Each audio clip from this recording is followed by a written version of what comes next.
got Preston and Trevor here in the Honda pits.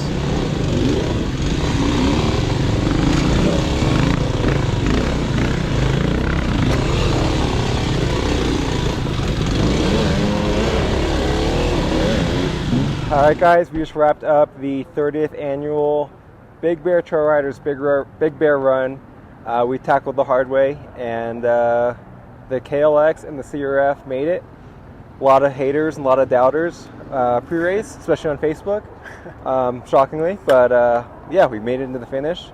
We got a top 10 overall for both of us, and now we have a beer in the video. Not even a drink, just for the video. It's not a true dual sport ride and a dual sport video if there's no beer in the video.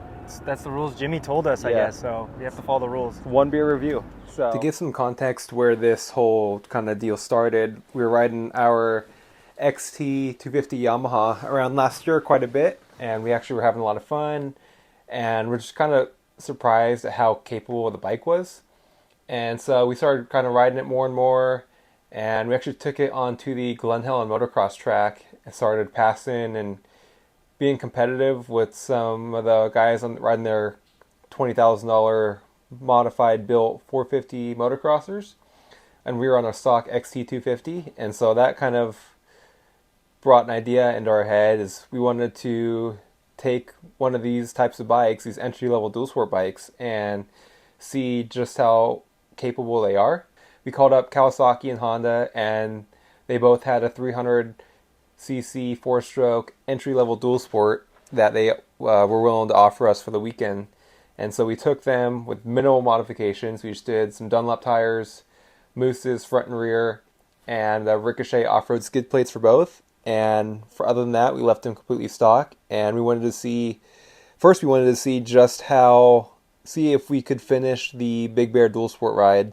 Probably it's known as one of the toughest, if not the toughest, dual sport rides, AMA National dual sport rides on the West Coast. And so we wanted to see if we could complete all 200 miles of the hard way. And that was the original goal, is just come, have fun, kind of shoot some videos, whatever, and just get to the finish line, because we were pretty confident we could do that at least.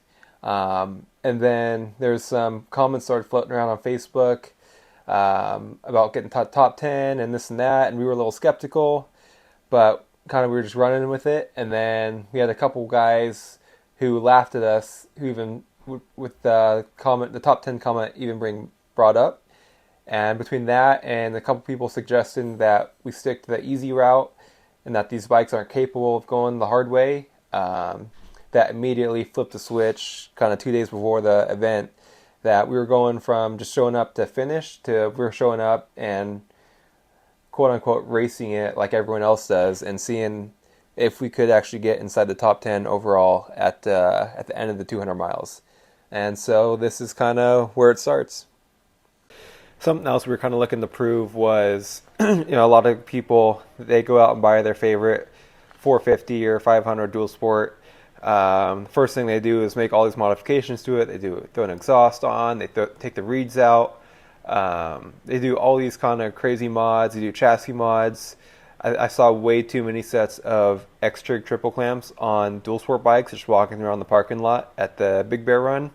There's all these totally unnecessary overkill mods that in a lot of ways actually probably hurt the bike's performance, especially for the kind of riding these guys are doing, and even like the talent level and the skill level of some of the riders out there, just making the bike harder to ride. And so by taking one of these bikes that's quote unquote underpowered, doesn't have enough suspension, isn't capable, Chinese dual sport, whatever you want to mock it as, we wanted to see, just prove that it's not all about the bike, and that sometimes quote unquote inferior bike is better than a modded out $20,000-$30,000 dual sport bike. So that was another kind of motivating factor for this ordeal. Gnarly Dave. Hey, all right, bud. We're riding a CRF300L tomorrow at the Big Bear Hardway route. What do you think? I think you're gonna have a fun time. I know you put some tires in a skid plate. I think you're gonna be okay. You've ridden a dirt bike long enough to make it happen. I might even put you in the top 10. I got some pressure now. Yeah, you just got to get on the line at 4:30. All right. We save my spot? Oh, well, yeah, we'll talk about that. All right. We have Chris Real here. How you doing? We're about to take on the Big Bear Dual Sport with the KLX and CRF300. What do you think? I think they're really neat motorcycles. You're in for a treat as far as the ride going, but with the popularity of dual sport and how good all of the motorcycles are, a lot of fun to be had. And, glad to be part of the industry, and had a little touch on some of these things, and keep them going and have some fun. Do you think we'll make the finish of the hard way tomorrow? Yes. How do you think we'll finish? It's not a race. How do you think we'll finish? Dirty. 30? Dirty, dusty. That tire won't be new. Nope. And you'll get your money's worth. So it's there are a couple hard sections this year. Yeah. But it's not a killer ride. It's a good dual sport ride. Had a couple people say top 10. What do you think? Seems pretty lofty to me, but I have more than one person say it, so. Yes, top 10. Oof, pressure's on. Pressure's on. And if you go too fast, you'll win a trophy. Yep. And I'll sign your cast for you. All right. But last thing, will we make Jimmy proud if we finish? What would make Jimmy proud is if you fully experience the motorcycles and write a bitchin' story. Yep. That's what would make Jimmy proud. All right. We're moving on to it. Big Bear Dual Sport. All right, we got Alan Brown, Dirt Rider Magazine. What do you think? I think you guys have a death wish. You're either going to DNF or snap the bike in half. One or the other. All right. So no top 10 overall finish. Definitely not. All right. Definitely not. Finally, we got someone that's not putting pressure on us. Finishing, no problem. Oof. All right. Yeah. We're here to finish. We're not here to You're talk. gonna finish. All right. Yeah. Sounds good. What's up, guys? Trevor here with Dirt Bike Test. We're out in Big Bear, California for the Big Bear run. We're going to tackle the hard way on these two beautiful, pristine-looking bikes, the KLX300, CRF300, and we're just doing some quick photos real quick before we kind of put these bikes through the paces. And we stumbled upon the first little rocky hill climb, and a little techy, a little gnarly. Yeah, a lot of loose rocks, a lot of big rock drops, and oh, we're a little nervous. We've got quite a few people say we think we can top 10 tomorrow. I don't know if that's really the case, but we're gonna go for it. But just based on this very first hill climb, it's looking a little gnarly. So we're in for a good one tomorrow. One on the left, one on the right for the slide, so be careful. What do we think? Been up since 4 a.m. Standing in line since 4:30. It's currently, I think, about almost 6. Almost about to take off. I think we're gonna go and hopefully make some passes. That's the goal. Top 10? All day long.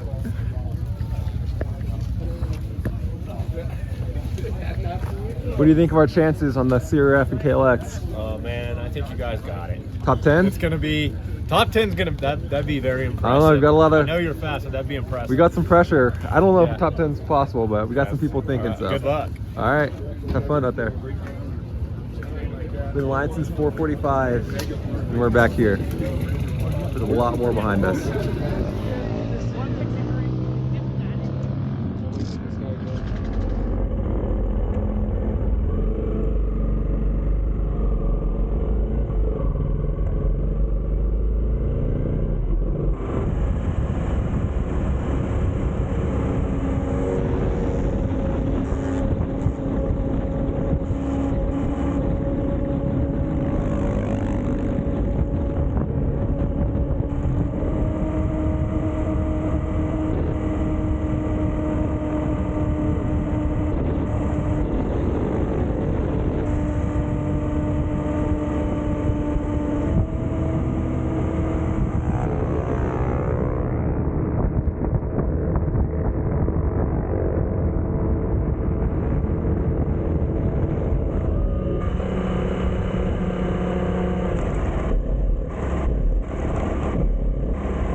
We got Preston and Trevor here in the Honda pits. Trevor is currently 10th overall, 9th and 10th overall, and we're doing an air filter swap right now. You see the 300L air filter got a little packed up. How's it going out there, Trevor? A lot of fun, especially in the rocks. Yeah. Ropes are a little rough, but overall we're having fun. All right, keep it up, man. Yeah, go. See you here at the finish.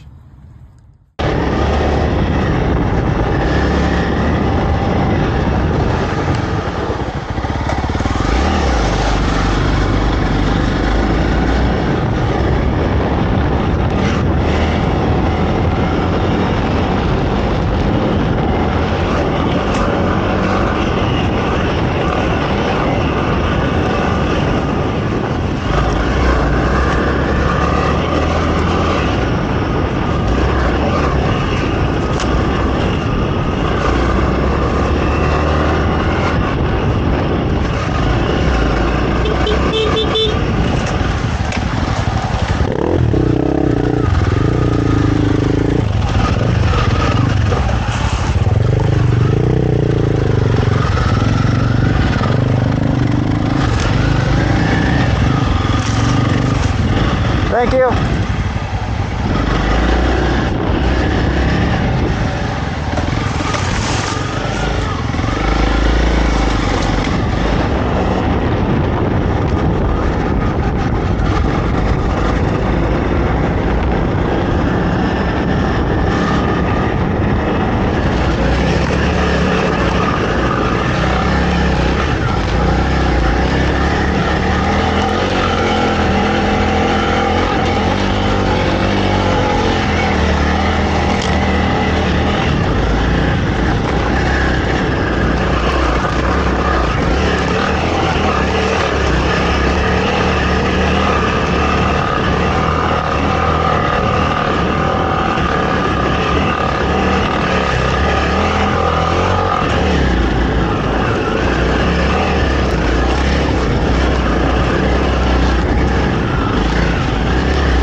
How'd it go, Tyler?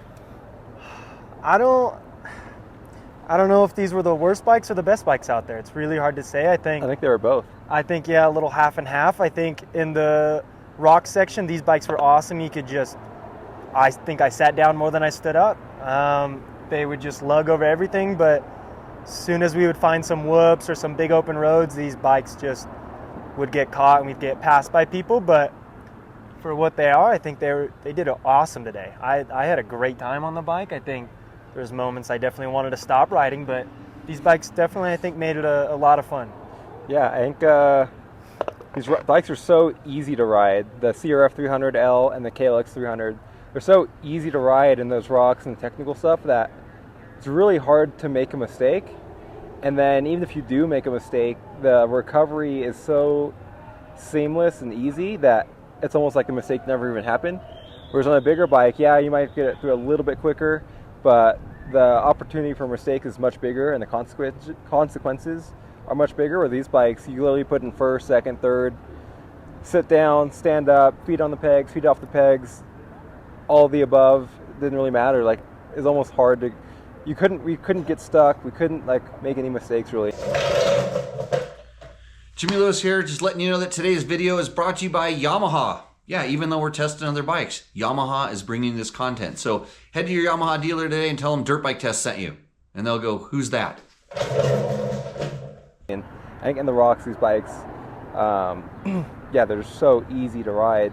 From the motor to the super soft suspension, a little bit lower seat height, just everything worked in our favor in the rocks. And we made a lot of passes and made up a lot of time in the rocks, and then we get to the faster straightaways and the whoops, and everyone thought they were like Ricky Carmichael and just pinning it when they saw a KLX and the CRF catching them or passing them. So that's kind of funny, but yeah. Yeah, I think it was definitely entertaining seeing a few lookbacks when Trevor would be leading and give him a horn, or I'd give him a horn, and people would have to do a double take. In the morning, I kept seeing people look over at Trevor, then try to pin it, and then almost eat it. Yeah. And it was getting a little hairy, but like Trevor said, these bikes were just so much, like, they were just so planted, super easy to ride. I think maybe once in all the loose rock, my front end went away from me once, and for 198 miles, for that to only happen once, that's pretty phenomenal in my opinion. It was, I don't even know how to describe what it was like riding. It was super fun. And like I said, I sat down a lot. I stood up if I needed to, and being a little taller, standing up wasn't ideal on these bikes for me, but if I had to, I'd do it. If not, these bikes allowed you to ride them however you needed to ride them. They're super fun, super soft suspension. I think played really good for all the technical stuff, and yeah, I think it was entertaining. I think since we got back, we've had like 20 people come up to us and just stoked on us doing it, and then especially coming in and Trevor said top 10 in it when people didn't even think we'd finish. Yeah, no, we've definitely feel like we're almost the stars of the show here a little bit, which is kind of weird, but it's pretty cool at the same time. And I think we originally started this kind of whole journey on a whim and just came out here to kind of have fun and make the finish for sure, but just have fun and not really take it too serious. And then we had one Facebook comment that laughed at us for even mentioning someone said we could top 10, and from that moment on we were dead set on making the top 10 no matter what it took. I think the day started at 4 a.m. We woke up, we were on the start line by 4:45, and we're probably around 50 to 60th bike back, so we weren't right up at the front, but we weren't way back either, so we're actually in a pretty good spot. I felt like very entertaining spot to say the least. And yeah, we took off the road, and then right away all the heroes started blowing by us, going 90 down the asphalt at 6 o'clock in the morning, and yeah, they passed us, whatever, no big deal.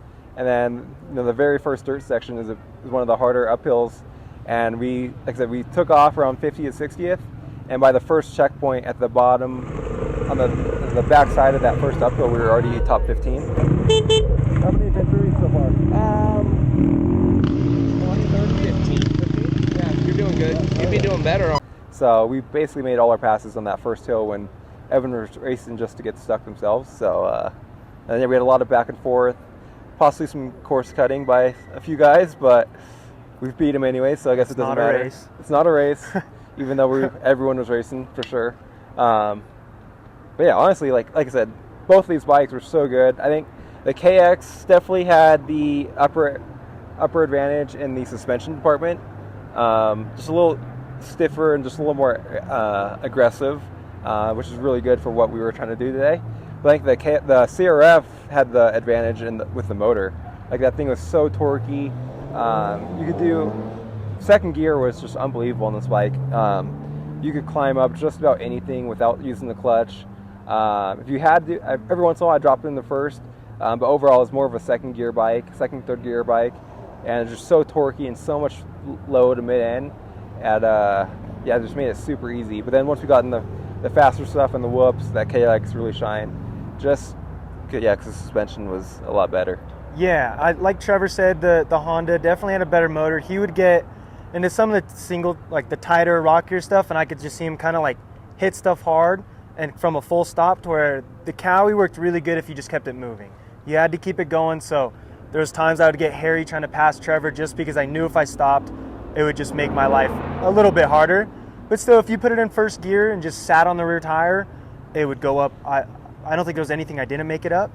But definitely going down the hills is where I found I would watch Trevor, and the rear end would kick out a little bit on him, and you could see it just being not as pleasurable to ride downhill, and he would lose a lot of time, it seemed like, there, to where I could just click it up to like fourth or fifth gear, and the bike would just go down everything super soft. And it was soft, so yeah, there was some hairy moments hitting some bigger stuff, but it never skipped out on me. It would just bottom and just come right back up, nothing scary. And the suspension was pretty phenomenal for bone stock on it. And I think on the rear shock you can play with clickers a little bit and maybe the high speed, but on the forks there weren't too many settings you could really do, but I don't know if I really would change too much just because of how rocky it was today.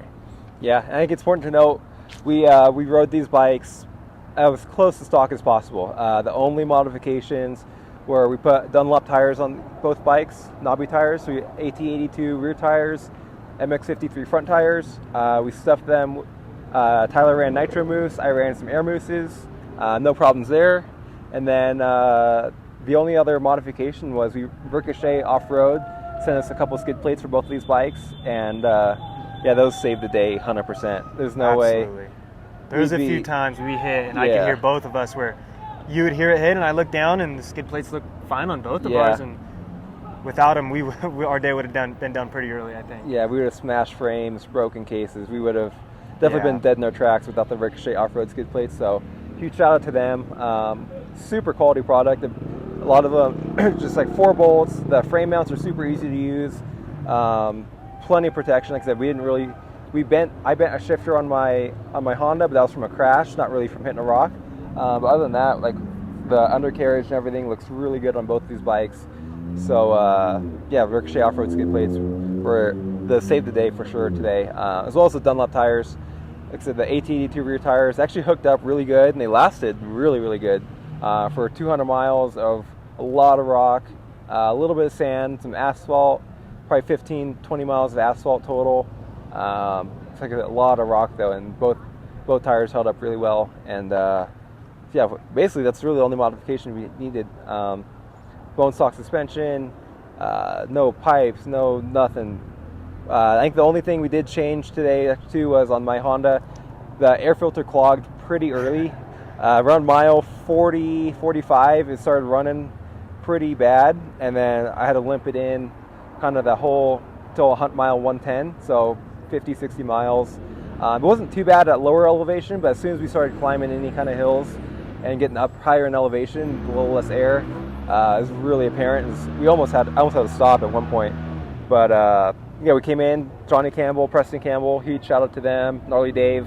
They did a quick pit stop, bent my shift lever back into position, did an air filter change, and then yeah, we were on our way. So sadly, that wasn't us. Maybe we'll do one later for the camera. Possibly, that could be us later. We will see. See how many more of these, and we'll go from there. But yeah, like I said, both bikes perform flawlessly. The Honda has no damage. The KLX, we lost a blinker, a mirror, and the license plate on it. So that took a little bit of a hit, but overall, not that bad. Like I said, a lot of people were laughing at us before on Facebook and everything before the race, and then even in the pits here, whatever you want to call it.